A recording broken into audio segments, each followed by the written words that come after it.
clássico também no Rio de Janeiro. Vamos ter a final, Fla-Flu, né? Flamengo e Fluminense. O Fluminense é um adversário que dá muito trabalho pro Flamengo. A gente falou várias vezes aqui da freguesia do Vasco, 32 jogos, só 2 vitórias. Com o Fluminense não tem isso. O Flamengo, inclusive do Felipe Luiz, não conseguiu vencer aí do Fluminense.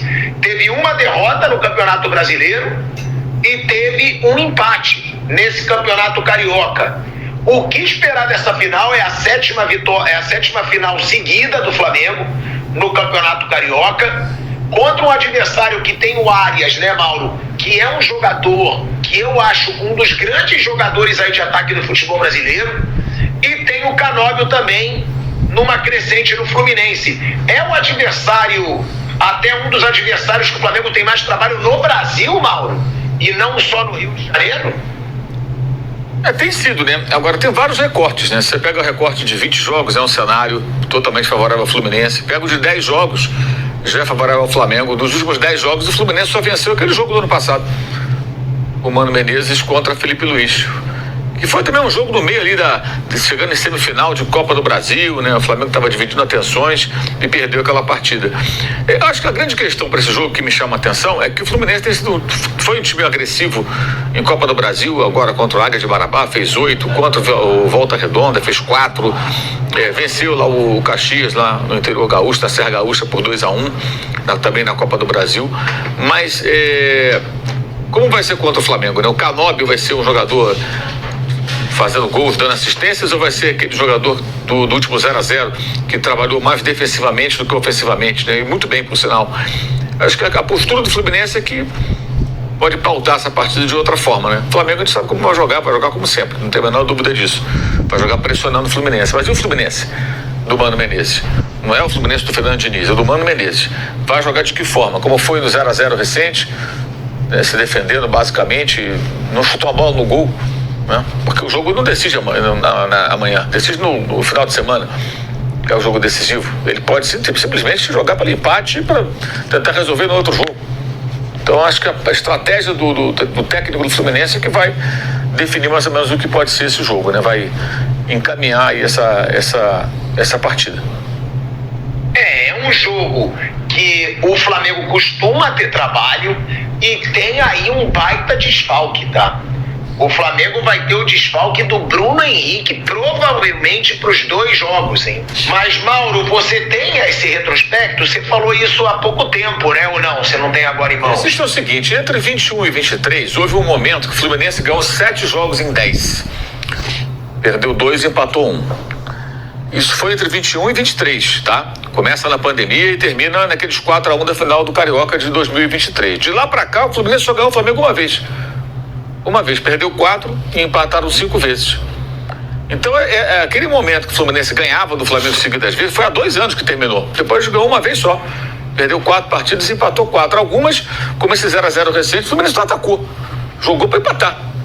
Não estou uma bola no gol. E naquele momento, o Fluminense precisava vencer para ter chance de classificação. Ele só se classificou, porque depois houve combinações de resultados que foram favorecendo, ele foi pontuando e se encaixou em 4º na fase de classificação, que foi a Taça Guanabara. Então, assim, quando pessoas falam, não, o Fluminense tem sido, não tem vencido mais. Houve esse momento que foi assim, avassalador, entre 21 e 23. 7 vitórias em 10 jogos. Ganhou com o Roger Machado, ganhou com o Fernando Diniz, ganhou vários jogos seguidos, né? Mas nos últimos 10 jogos, ou seja, de 2 anos para cá, foi uma vitória só, que foi aquela do Campeonato Brasileiro do ano passado. E na última vez que se enfrentaram em mata-mata, que foi no Carioca do ano passado, na semifinal, o Flamengo eliminou o Fluminense. Então é ilusória essa ideia de que o Fluminense vem vencendo o Flamengo. Não vem vencendo. Há 2 anos. Antes, sim. Teve um período nos 2 anos anteriores, repito, 7 vitórias em 10. Foi avassalador. Mas isso ficou um pouco para trás. O jogo equilibrado? Eu acho que sim. Acho que o Fluminense tem condições de enfrentar o Flamengo. O Flamengo tem desfalques importantes. Não tem ainda o Pedro, não tem o Vinha, não tem o Cebolinha, não tem o Michael e não tem o Bruno Henrique. Né? Então, vários jogadores importantes que estão fora. E isso, evidentemente, pesa. Ou seja, o elenco do Flamengo, que é melhor, ele não é tão melhor assim sem esses jogadores. É meio time aí, 5 jogadores que poderiam estar à disposição do técnico, alguns por longo período de inatividade. Então, acho que tem tudo para ser uma final equilibrada. O Fluminense acho que vai ser competitivo, está num momento bom, né, na temporada. Só acho que esse retrospecto que falar, ele não é verdadeiro. O retrospecto mais recente é de vitória. Agora, o clássico é equilibrado. Se você pegar os últimos 32 jogos, para fazer o paralelo com o que o pessoal tem falado muito de Flamengo e Vasco, que o Vasco só venceu 2 em 32 jogos, 32 jogos dá 12 vitórias para cada lado. Mesmo número de vitórias. É igualzinho, é empate. Então, tem tudo para ser um duelo equilibrado, não pelo retrospecto só, mas pelo momento dos times, né? Acredito eu. E não tem vantagem na final, igualdade de condições, né? Mas, repito, eu acho que o que vai pautar o desenho dos jogos é a postura do Fluminense. O Flamengo não tem a menor dúvida. Vai jogar amassando o Fluminense e indo para cima do Fluminense. O Flamengo vai fazer o quê? Vai marcar alto? Vai sair em transição? Vai aguardar o Flamengo? Como é que o Mano vai colocar o Fluminense em campo? Vai tentar surpreender o Felipe Luiz? Né? Porque a gente já sabe, o Felipe Luiz já sabe quais são as armas do Mano Menezes. Como é que ele perdeu por 2-0, como foi o último 0-0. Né? Que foi um 0-0 também, que a melhor chance do jogo foi do Flamengo. A cabeçada do Cebolinha, a defesaça do Fábio no final do jogo. O Flamengo teve umas 2 ou 3 oportunidades de gol, essa foi a melhor. Então, mesmo sendo um jogo de pouca chance, o Flamengo teve mais perto de vencer.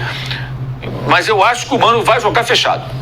Vai jogar fechado para tentar não ter uma definição no primeiro jogo ou não ficar em desvantagem. E no fim de semana tentar ganhar. Eu acho que ele vai jogar dessa maneira.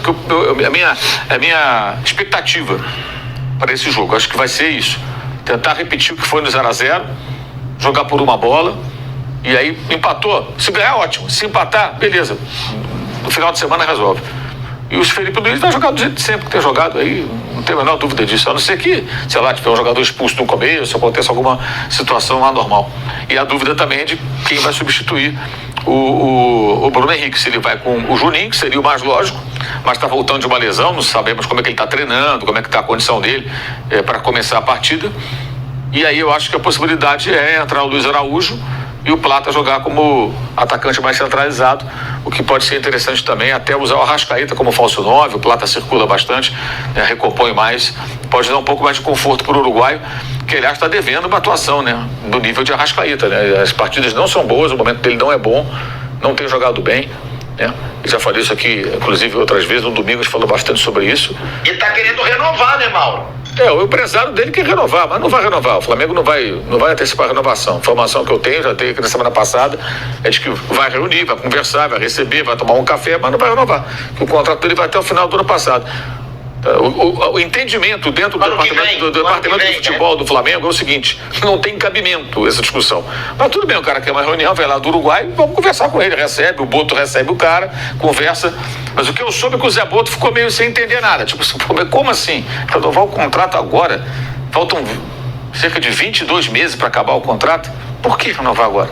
Mas tudo bem, quer conversar, vai conversar, vai receber o empresário do jogador, que é o Daniel Fonseca, uruguaio. Mas hoje não tem a menor possibilidade de discutir renovação. Vai ser uma surpresa muito grande, uma virada muito grande se isso acontecer. Até pela fase dele. E ele vai ter, ao final do contrato que está em vigor, ele vai ter 32 anos e meio. Por que você vai renovar esse contrato agora? Isso não faz sentido. Isso é gestão profissional. O Boto foi contratado para isso. Ele não pode fazer gestão emocional. O torcedor ama. Aliás, teve um vídeo do comentário que eu fiz, foi domingo, que eu vi na rede social, né? Os cafajestes de sempre distorce, que eu estivesse criticando o Felipe Luiz. Não critiquei o Felipe Luiz, eu falei o seguinte: é a função do Felipe cobrar o Arrascaeta e, se necessário, tirá-lo do time, até que ele entre em forma. Isso não é uma cobrança, só um comentário. E ele, até falei, esse trecho não colocaram, ele já deu a letra. Tem umas 3 coletivas para trás aí que ele falou depois de um jogo, não lembro qual foi o jogo, que ele falou que foi na casa do Arrascaeta, conversou com ele e deixou claro: olha, tu tem que render, cara. Em outras palavras, foi isso. E tá certíssimo. Na verdade, eu tô concordando com o técnico, não tô nem criticando, não. Concordando. Mas cabe a ele, só falei, cabe a ele uma decisão. E acho que se ele tomar, ele vai tomar.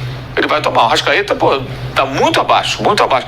O que eu falei sobre o Neymar, antes do jogo de domingo, que o Neymar não jogou, vale para ele. Tá aí, 2 Fla-Flu. A oportunidade que ele tem de jogar bem, de mostrar a camisa 10, quer renovar contrato. Esse é jogo grande. Estadual só serve para isso aí. esses jogos aí. Quando chega nesses clássicos finais, aí fica até interessante. Fora isso, é muito modorrento, é um negócio cansativo. Então, quando todo mundo presta atenção, quando as pessoas já, pô, agora sim, Fla-Flu final, que legal, como é que vai ser, quem vai ganhar, será que os jogos vão ser bons? Você tem uma expectativa maior, é a hora do craque aparecer. E ele não vem bem. Por quê? Eu não sei. Aí é um mistério, cabe aí ao próprio Flamengo decifrar. Mas ele precisa voltar a jogar bem, ele tem jogado muito menos do que pode e do que deve. E até falar de renovação agora, acho completamente seu time péssimo do empresário de procurar esse tipo de abordagem num momento como esse. Seria melhor esperar o jogador entrar numa boa fase, né? Ganhando elogios da torcida, da mídia, e aí falar, pô, aí, o cara tá voando, então eu vou renovar o contrato, vamos conversar. Aí poderia ter uma chance maior. Hoje, inclusive o Boto, pelo que eu soube, não o Boto, o departamento de futebol, para futuras conversas com ele e com outros empresários, o Flamengo comprou lá uma espécie de um programa onde ele quer unificar todas as informações sobre os jogadores. Então, parte de fisiologia, preparação física, as estatísticas do jogador. Estatística não é só o número de jogos, não. Né? O desempenho, né? Então, gráficos de desempenho, ter tudo mapeado. Isso é muito importante ter. Que é muito comum lá na Europa e tudo, aqui no Brasil não se usa tanto. E você chegar no momento lá, quando vai conversar com o empresário, você vai pegar para colocar a mesa aqui, ó. Tá aqui, ó. Não vai botar um papel, né? O cara vai pegar lá um iPad, lá um tablet, né? Um computador, vai abrir e vai mostrar pro cara. Tá aqui, ó. Olha o desempenho do seu jogador, do seu cliente. Vamos ver aqui. Assiduidade, olha. Jogou tantos minutos, jogou tantos jogos, ficou fora, teve tantas lesões, ficou fora tantos dias. No caso do jogador que se machuca muito, por